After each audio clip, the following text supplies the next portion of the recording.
The Boston Bruins being a playoff team means that you don't really hear too many updates about their prospects, but in this video, I'm going to be doing something a bit different than what I normally do. I'm going to be discussing some of the Bruins' top prospects, some of the sneaky ones, and some of the ones that we all know that will make a very big difference on the Boston Bruins team if they do end up coming to the top league. Now, I'm going to be talking about 3 here in particular, but obviously there's so many more, and I will be doing future videos on this, but right now I just wanted to discuss some of the top ones that we haven't really seen too many updates on as of late. So before we get into all of this, all of these players here, we noticed that 95% of you guys watching right now are not subscribed to the channel. If you're looking for a spot to get all your Boston Bruins news and everything like this type of video, prospect updates, team updates and everything, you're in the right spot. Make sure to hit the sub button. Join me along as we cover all of the Boston Bruins news, and I bring you everything as quick as I can, and I'll make sure you guys are the first to know. But like I said, let's get straight into the first player here. One that I'm sure many Bruins fans know, but probably not everybody. Only people who are very heavy into the Bruins. This is an AHL player, Georgii Merkulov. Now, I do apologize if I pronounce his name wrong. I think I got it right, but I could definitely be wrong here. But this is one that many people I'm sure know of. He's listed as the top prospect, or one of the top prospects for the Bruins here.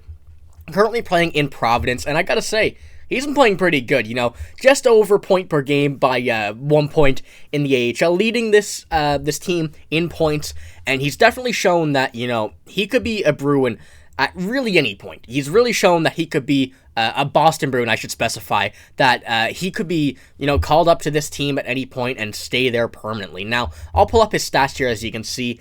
Center left wing is what he plays, shoots left. Another center, a very good thing the Bruins need. They kind of got to reassess their centers. We've seen that Pavel Zacha, Charlie Coyle, all of the centers they have now, they work very well, but they are not number one centers compared to many other ones around the NHL. After losing Bergeron and Krejci, one thing I mention a lot is their center depth is not exactly up to par. It's not really what they want, but it seems to be working out just fine. But obviously, they want to get that into a better situation than it currently is. So, Georgii Merkulov definitely could be a part of that. You see, he played 4 games for the Bruins. However, nothing really to come out of those. Only a +1, no stats, but once again, when you get called up for 4 games, no matter how much you play, you're not really going to get a taste of what we're going to see in the future for this kid. Now, you can see 23 years old, a bit of an older side of the prospect term, but he's definitely playing well. He's playing, way above par in the AHL, really showing all points that he could be definitely making his NHL, I will say NHL season debut next year. I would definitely like to see it, depending on what they do with the centers. We know that they're going to be planning on making a lot of moves in the offseason with the $30 million around cap space that they're going to have at that point. So, I think that he could definitely be an option if they decide to go, elsewhere using that money, whether it be on a Sweeney extension, Noah Hannafin, JT Miller. There's a few options that we've seen that we've been hearing, but some of which I'm not really sure exactly how possible they will be. So, once again, it will be, a different situation depending on what happens when they do choose to bring him up, send him down, keep him up in the NHL, whatnot. So, lots of time to discuss all of this here. And, once again, this is only the first video that I got here on this channel discussing the prospects and the offseason and everything. There will be many, many more coming, a lot of draft stuff, so stick around for that. But let's touch on the second prospect that I have here. This one, a bit of a different one, Jackson Edward. A very big piece I think the Bruins could definitely use in Jackson Edward. A left defenseman, a very, very physical boy. One thing that the Bruins are definitely lacking this season, you can see playing with the London Knights, being 6'3", 191, he's not too big for using a physical guy, but he definitely has that stature to use his physicality, and he most certainly uses that in London. Now, you can see there, 59 games played, 30 points, so he's not going to light the lamp for you, but being a physical guy in him, and putting up those numbers, even though the OHL and the London Knights are, one of the better teams in the OHL, it definitely shows, how good that his defense and offense could pair together to put up some numbers, although being a very physical guy. Now, I do have a comparison to Oliver Bonk here, just to show that I know many of you guys know Oliver Bonk, top prospect for the Philadelphia Flyers, and he's putting up 67 points in 60 games, so you can see the offense that he puts up as more of an offensive defenseman, and comparing those to Jackson Edwards' stats, it definitely shows that, the offense isn't as much as, we've seen top prospects be, or offensive defensemen, but he could definitely put up some numbers, even using his physicality. One thing I want to note there as well is the penalty minutes over the past 2 seasons. 202,